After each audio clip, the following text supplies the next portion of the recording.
The loudspeaker at the station kept calling out departures, but I could only hear his voice. He stood in front of me, suitcase in hand, smiling like he owned the whole world. People were moving around us, dragging bags, waving tickets, hugging their families. But for me, time slowed. "Look at you," he said, his voice raised enough for others to hear. "You thought I'd wait for you?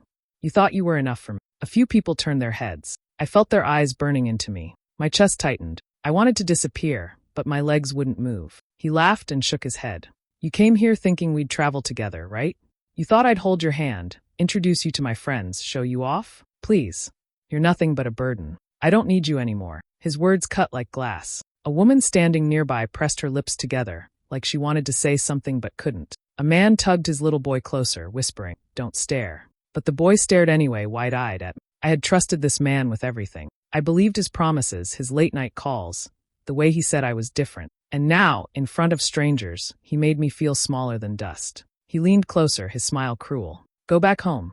Maybe find someone who doesn't mind being stuck with someone like." Then he grabbed his suitcase and walked away toward the gates, not even glancing back. I stood there frozen, my ticket trembling in my hand. My cheeks burned, not from tears. I wouldn't give him that satisfaction, but from shame. The sound of wheels rolling on the tiled floor echoed in my ears. For a moment, I thought I might collapse. My knees wobbled. The voices around me blurred into one steady hum. But then, somewhere deep inside, a quiet voice pushed through the noise. "Not like this." I straightened my back, even though my heart was breaking. I didn't know how, but I promised myself I would not be the girl left standing in tears while the world laughed. He had mocked me in front of everyone, but one day, this shame would no longer belong to me. It would belong to him. I clutched my ticket tighter, wiped the corner of my eye before a tear could fall, and forced myself to walk forward. My steps were heavy, but I kept moving. Behind me, I heard whispers, but ahead, I saw only the path I would have to build. This was the moment I lost everything. But I didn't know yet. It was also the moment I began.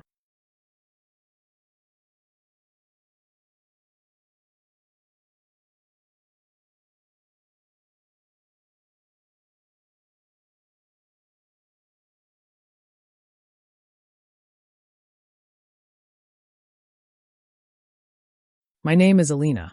I grew up in a small town where everybody knew everybody's business. My mother worked 2 jobs just to keep food on the table, and my father was there in body, but never really in spirit. He spent most evenings at the bar, coming home smelling like smoke and silence. I learned early how to depend on myself. School was my escape. Books became my world. I used to sit by the window and dream of cities where the lights never went out, where people weren't stuck repeating the same tired story. I wanted to be somebody. Not famous, but respected. I wanted to work in marketing, design campaigns, tell stories that moved people. I even earned a scholarship for college, though it didn't cover everything. That's when I met Daniel. He was charming, the kind of man who could walk into a room and everyone would turn. At first, I thought he was out of my league. He wore clothes that looked expensive, spoke with confidence, and had this smile that made you believe you were special just for being noticed by him. I was 19, still new to the city, balancing classes with part-time jobs. He saw me once at the campus cafe, fumbling with my tray of books and coffee. He helped me, made a joke, and before I knew it, he was sitting across from me, asking questions like he genuinely cared. Daniel told me I was different. He said most girls only wanted attention, but I had ambition. He made me feel seen in ways I didn't even know I needed. Slowly, he became my world. I skipped study sessions just to be with him. He picked me up in his car, took me to restaurants I'd never been to, and whispered plans about a future we'd build together. But there were cracks I ignored. He teased me sometimes about my clothes, about how I dressed too simple. He'd laugh and say, "Don't worry, when you're with me, you'll never have to look cheap again." I laughed too, though it stung. When I got a part-time job at a marketing firm, he told me it was cute but unnecessary. "I'll take care of us," he said. "You don't need to kill yourself working." It sounded sweet, but in truth, it was control. My mother liked him at first. She said he was polished, the kind of man who could give me the stability she never had. My father didn't say much, but I could see suspicion in his eyes. He muttered once, "Men like that don't give without wanting something back." I brushed it off as bitterness. I thought they didn't understand him the way I did. But my best friend, Lila, noticed. She saw how I was changing. "Alina, you're quieter now," she told me. "You don't laugh as much. And you always look over your shoulder before speaking. What did he do to your fire?" I got defensive. I told her she was jealous, that she didn't want to see me happy. That night I cried alone, not because she was wrong, but because I knew she was right. Still, I stayed. Because by then I was in too deep. I loved him, or at least the version of him I had built in my head. And he knew it. Daniel started to pull away slowly, little by little. He stopped texting me during the day. He said he was busy with work. When I called, he sounded distracted. Sometimes I heard laughter in the background, a woman's voice, but he always had an excuse. "You don't trust me?" he'd ask, turning it back on me. I learned to keep quiet, afraid of losing him. My family didn't see the whole picture. My mother thought I was lucky. My father avoided the subject altogether. Only Lila kept pressing me to wake up. But I didn't want to.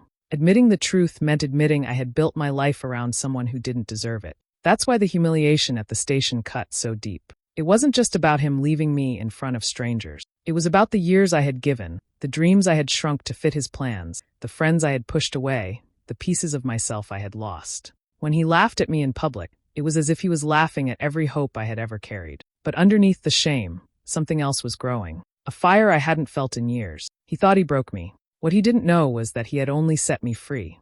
2 weeks after the scene at the station, I thought the worst was already behind me. I tried to focus on school and work, but everywhere I turned, there were whispers. People had seen what happened. Someone had even filmed it on their phone, and the clip had spread around campus. The girl who got dumped at the station. That was me now.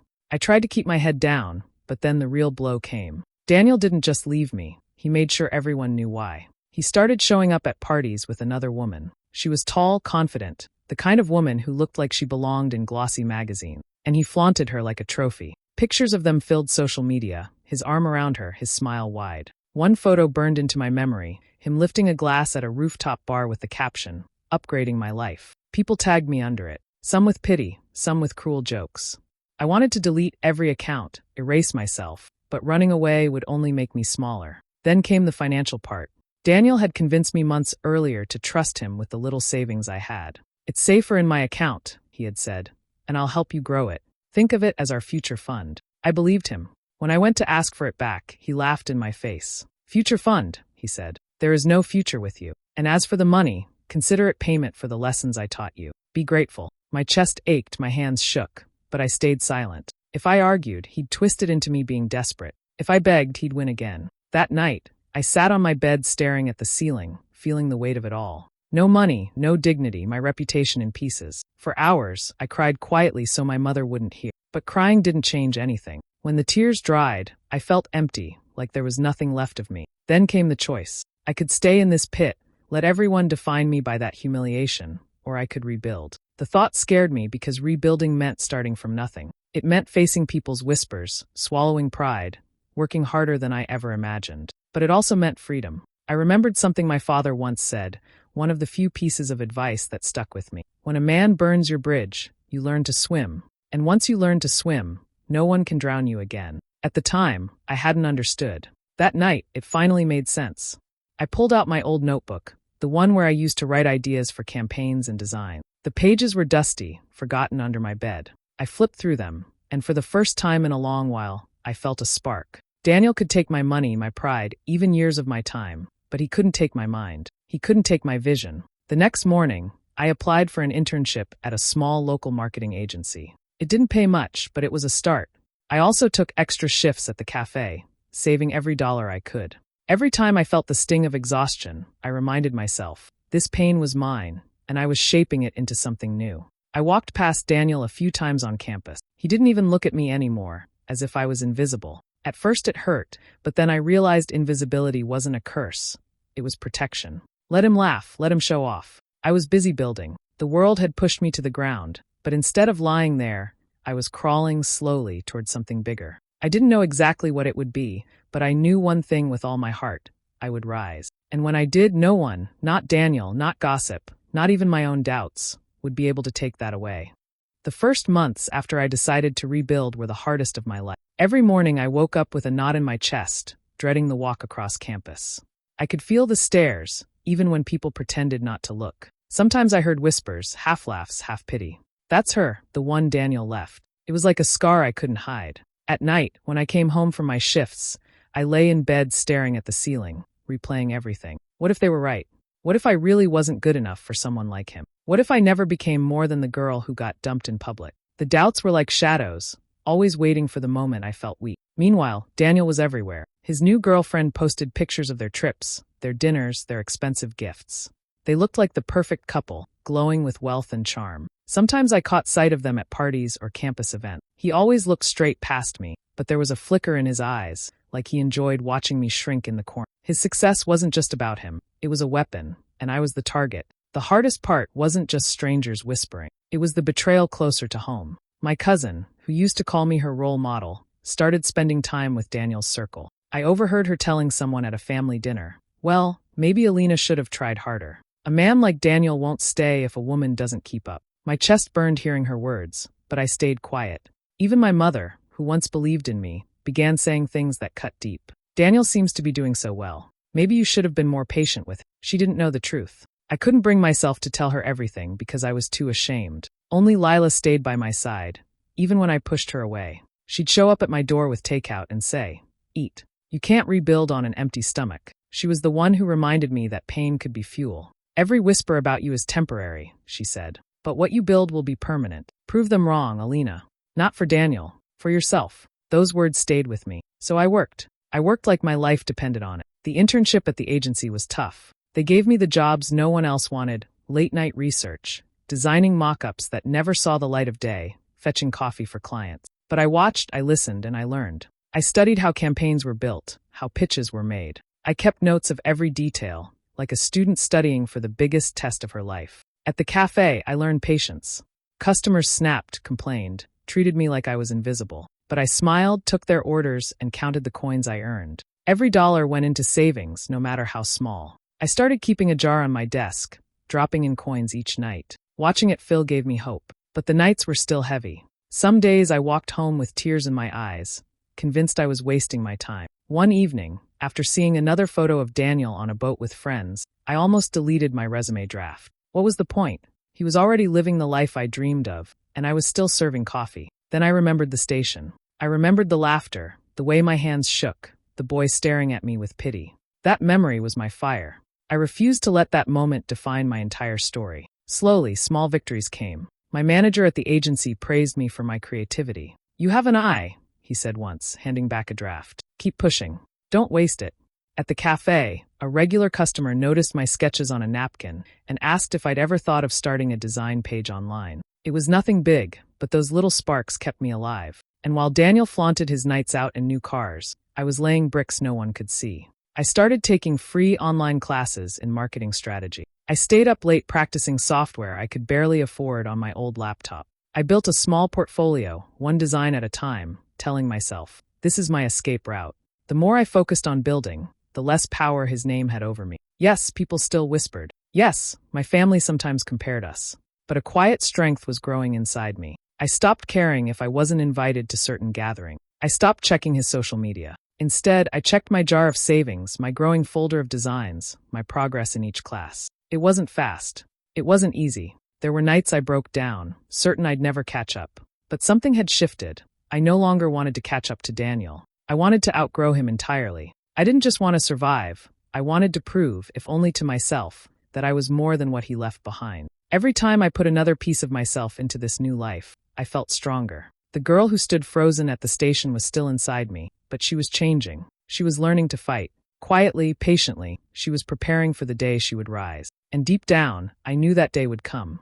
Years passed, and the girl who once stood shaking at the station was gone. I had built myself piece by piece, through sleepless nights, endless work, and quiet determination. My designs had grown into a business, and that business had turned into something bigger than I ever dreamed. I traveled for projects, spoke at events, and earned respect that was mine alone, not tied to any man's shadow. On the day I returned, the air felt different. The station looked the same, loud, busy, filled with people rushing to their destinations. But I was no longer the same person walking through its doors. My car pulled up, and for the first time in my life, it wasn't a taxi or bus. It was a sleek black car sent by my team. Behind me, the sound of my private jet taking off still echoed in the distance. As I stepped out, I heard a familiar voice cutting through the crowd. My stomach tightened, but not with fear, only recognition. Daniel. He was standing near the entrance, his tone sharp, mocking a young woman struggling with her luggage. His words carried the same arrogance I remembered. "What? You thought you could just tag along with? Please. I don't have time for dead weight." The scene was hauntingly familiar. People stared, whispered, just like they had years ago. The girl's eyes filled with tears, her hands shaking as she clutched her bag. For a second, it was like looking at my younger self. Then his gaze shifted. He noticed the commotion near the curb. He saw me. For the first time in years, our eyes met. His smile faltered. I walked forward slowly, every step steady, heels clicking against the floor. The crowd parted, curious. Some recognized me from interviews or magazine covers. Others simply sensed something powerful in the air. Daniel's face drained of color. He stammered, "Alina?" I didn't answer right away. I let the silence weigh heavy between us. Finally, I said, calm but firm, "Still mocking women at stations, Daniel?" Some things never change. The young woman he had belittled looked at me with wide eyes. I put a gentle hand on her shoulder and said, "You don't have to listen to him. His words mean nothing. Trust me, I know." She nodded, tears slipping down her cheek, but there was relief too. Daniel tried to recover, forcing a laugh. "Wow, look at you. All dressed up, making an entrance. What is this, some kind of show?" I smiled, but there was no warmth in it. "No show. Just life. The life I built while you were busy tearing people down." People around us started murmuring. Some even took out their phones. Daniel's confidence wavered. He looked around nervously, realizing the attention wasn't in his favor this time. He stepped closer, lowering his voice. "Listen, Alina, we were young back then. I made mistakes. Maybe we could." I cut him off. "No, you didn't just make mistakes. You enjoyed breaking me. You wanted me small so you could feel big. But I didn't stay small. I grew. And now, you're the one standing there, repeating the same old cruelty, while I've moved far beyond you." The crowd was silent, hanging on every word. Daniel's jaw tightened. He tried to smirk, but it collapsed under the weight of the moment. I turned slightly, ready to leave, but then I looked back one last time. "You once told me I was nothing. Look at me now, Daniel. I became everything you said I couldn't. And the best part, I did it without you." With that, I walked away. The girl he had mocked hurried after me, leaving him standing alone. Whispers filled the air, but this time, they weren't about my shame. They were about his downfall. As I stepped into the car waiting for me, I didn't feel anger or the need for revenge anymore. I just felt free. He was no longer my story. I had written a new one, and it was mine.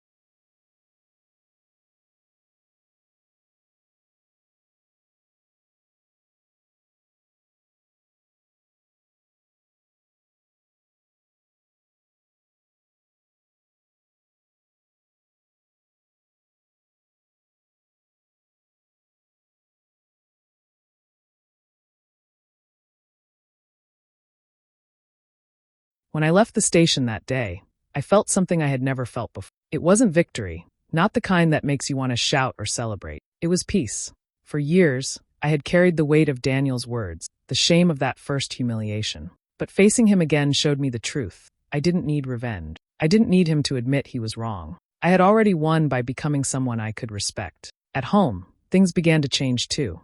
My mother, who once compared me to Daniel, looked at me differently now. She watched me speak at a conference on television, her eyes shining with pride. One evening she sat at the table and said quietly, "I didn't always see your strength, Alina, but I see it now. And I'm sorry if my words ever made you doubt yourself." I squeezed her hand. For years I had craved that acknowledgement, and hearing it healed something deep inside me. My father, though not a man of many words, surprised me too. He left a small note on my desk one day. It said, "You learned to swim. I knew you would." That simple line brought tears to my eyes. For once I felt seen by him. Even with friends, there was healing. Lila, who had stood by me when no one else did, became my closest partner in everything. We laughed again like we used to, without the shadow of my past holding us down. With others who had gossiped or turned away, I didn't feel the need to confront them. I just chose distance, not out of bitterness, but because I finally understood my worth didn't need to be proven to anyone. Sometimes late at night, memories of Daniel still surfaced. The station, the whispers, the tears I once shed. But instead of pain, those memories now gave me strength. They reminded me of the girl who refused to stay broken, the girl who built herself from nothing. I whispered to her often, "We made it. You're safe now." I didn't forgive Daniel in words. Forgiveness, for me, was simply refusing to let him own any part of my life anymore. He had been a chapter, not the whole book. By walking away that day without anger, I had already released him. My greatest joy came not from the money I earned, the recognition, or even the freedom to travel. It came from looking in the mirror and liking the woman staring back. Strong, independent, scarred but unashamed of those scars. I realized I wasn't stronger because I had beaten him. I was stronger because I had chosen myself. That was the real victory. And with that understanding, I stepped into the next part of my life, not as the girl mocked at the station, but as the woman who rose from it.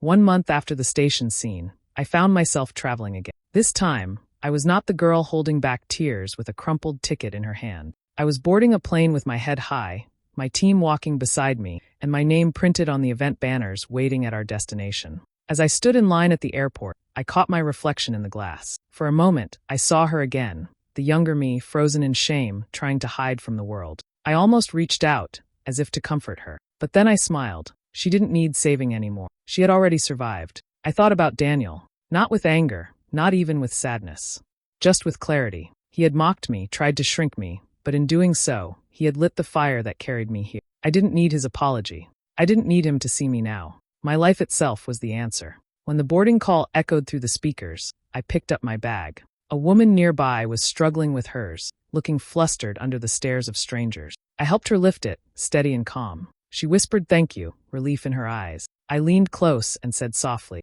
"Don't let anyone tell you you're less than you are. One day, they'll wish they hadn't." As I walked down the jet bridge, those words hung in the air like a promise, not just to her but to every woman who had ever been mocked, shamed, or left behind. The engines roared, the ground pulled away, and I felt the final piece of weight leave my chest. The girl at the station was gone. The woman in her place had only one truth left to say, carried quietly in her heart. "You tried to bury me, but all you did was plant me." Hey besties, thanks for watching till the end of this emotional story. Imagine being mocked in public by the one you trusted most, only to rise years later stronger, successful, and free. Sometimes heartbreak is the very fire that builds our strength. If this touched you, don't forget to like, share, drop a comment, and of course, subscribe for more powerful stories. See you in the next one. Bye!